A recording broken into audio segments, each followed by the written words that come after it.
Olá a todos, sejam bem-vindos ao módulo de Design Responsivo. Meu nome é Bruno Campos Santos e este é mais um treinamento para vocês. Basicamente, o que seria Design Responsivo? Design Responsivo é um conceito antigo, um conceito que já existe há um certo tempo e era, de certa forma, muito limitado. Eu não digo que a capacidade do desenvolvedor era limitada, eu digo que os recursos que o desenvolvedor tinha naquela época eram limitados, né? Mas por que esses recursos eram limitados? Não porque a linguagem era deficiente, não porque a internet não pensava nesse recurso, nesse conceito. Não, porque naquela época nós não tínhamos a variedade tecnológica que nós temos hoje. Hoje em dia nós temos tablets, nós temos smartphones de alta qualidade com resoluções incríveis, né? Tudo a um preço acessível, claro, com algumas exceções, mas hoje em dia tem crianças que você vê na rua com um tablet na mão, um iPhone no bolso, um iPad dentro do ônibus, e isso se tornou algo comum. E com as redes, né, Wi-Fi, 3G, as pessoas agora elas têm esse acesso de uma forma mais prática, onde quer que elas estejam, e isso tornou-se alarmante para vários desenvolvedores, porque eles precisavam construir sites que ficassem, de uma certa forma, adequados mediante o dispositivo que estava visualizando o conteúdo, né? E esse procedimento, né, de adequar o site para o dispositivo já é antigo, né? Tanto é que nós temos lá na tag link do HTML um atributo, né, onde nós passamos por exemplo, a média, né, o mídia, né? Qual é o tipo de mídia que vai receber aquele determinado estilo. Nós podíamos selecionar para monitores coloridos, nós podíamos selecionar para impressora. Enfim, vocês lembram que nós tínhamos, né, aquela configuração lá. A gente vai abordar tudo isso durante essa abordagem teórica. Nós vamos primeiro conhecer o conceito, né, estudar o que é, como funciona, né, quais são as novas ferramentas, e depois nós vamos partir para a prática, certo? Então eu fiz essa primeira adentragem, né? Para quem não me conhece, eu sou professor aí de outros cursos na comunidade, curso de Tables, WordPress, JavaScript, Web Capella, e agora estou iniciando aí o treinamento de Bootstrap Framework. E antes de tudo, vamos abordar esse design responsivo, que também estará disponível. Este módulo de design responsivo estará disponível no curso de Tables e como a parte de introdução no curso de Bootstrap Framework, que está sendo desenvolvido. Então, vamos lá, vamos prosseguir. O que é design responsivo? Tem aqui um texto do Wikipedia. Ele é bem formal, mas atinge com uma coerência, né, o que é mesmo, e é isso que importa, né? Basicamente, o web design responsivo é uma abordagem de web design destinada a elaborar sites para fornecer uma ótima experiência de visualização, fácil leitura e navegação com o mínimo de redimensionamento e visionamento, para uma ampla gama de dispositivos, de monitores de computador a telefones celulares. Um website definido como responsivo adapta sua exibição para o ambiente de visualização, usando grades proporcionais e fluidas, imagens flexíveis e media queries CSS3, uma extensão da regra @media.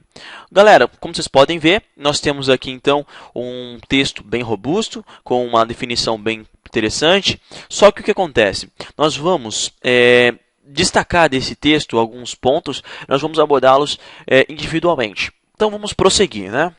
Problemas, né?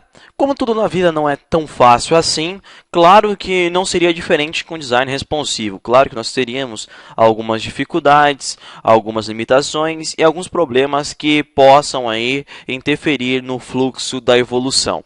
Quem seria esse camarada aí que desencadeia sempre essas discussões relacionadas à web? Quem é esse camarada que sempre prejudica o mundo de evoluir? Quem é esse camarada aí que sempre atrasa a internet?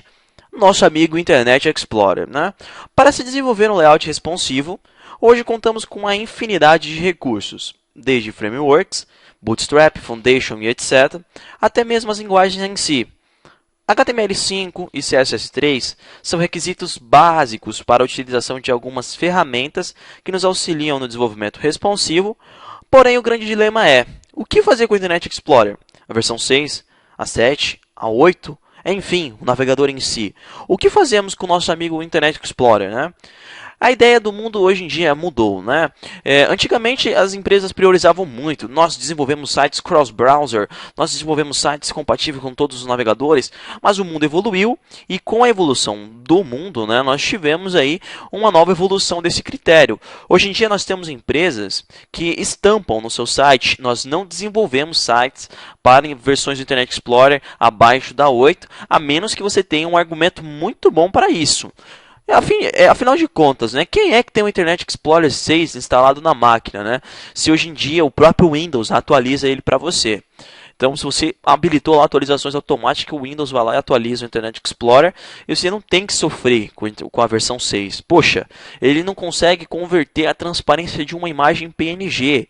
É realmente brutal o Internet Explorer 6. Né? Nós já vimos no curso de Tables muitas técnicas, né, para tentar familiarizar o Internet Explorer 6 com o CSS3, só que muita coisa não vai funcionar. O hack ele funciona para alguns aspectos, na maioria visuais. Por quê? Você formula o hack com JavaScript, mas, poxa, não é essa a ideia. A ideia é você usufruir dos recursos da linguagem e diminuir cada vez mais a complexidade dos seus scripts, né? Afinal de contas, é tudo mais simples com essas novas linguagens.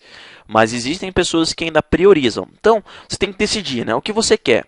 Criar um site responsivo ou criar um site com cross-browser aí, que funcione até no Internet Explorer 6.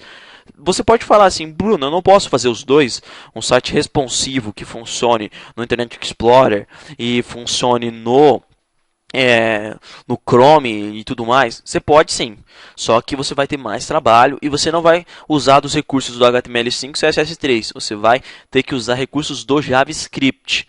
Isso quer dizer o seguinte, que você vai calcular a largura e altura da sua página, não, acho que só a largura já basta, a largura da sua página, e mediante a largura atual você vai reconfigurar os elementos, vai ser trabalhoso, muito trabalhoso, mas se for realmente um objetivo você consegue alcançar. Certo? Prosseguir aqui com a nossa abordagem, né? E agora nós iremos passar aqui para uma outra etapa, né? Como era? Como funcionava antigamente? Quais eram os recursos, né? Quais eram os recursos? Como os desenvolvedores trabalhavam com esse aspecto, com esse conceito, com essa metodologia? Anos atrás, o recurso utilizado pelos desenvolvedores era o MediaType, que possibilitava a utilização de diferentes estilos mediante algumas configurações do dispositivo utilizado. Resumindo, através da detecção do dispositivo, o CSS ideal era selecionado e aplicado. Então era bem simples, né? Não tinha segredo. De acordo com a configuração do dispositivo, um CSS era selecionado e aplicado. Para quem não conheceu esses media types, né, nós temos a tag link do HTML, que importa o CSS, né, e nós já temos um atributo chamado media. E dentro daquele atributo media, nós passávamos um determinado type. Então, esse é o famoso media type. E lá nós passávamos valores como screen, color, all, print, enfim, eram vários tipos.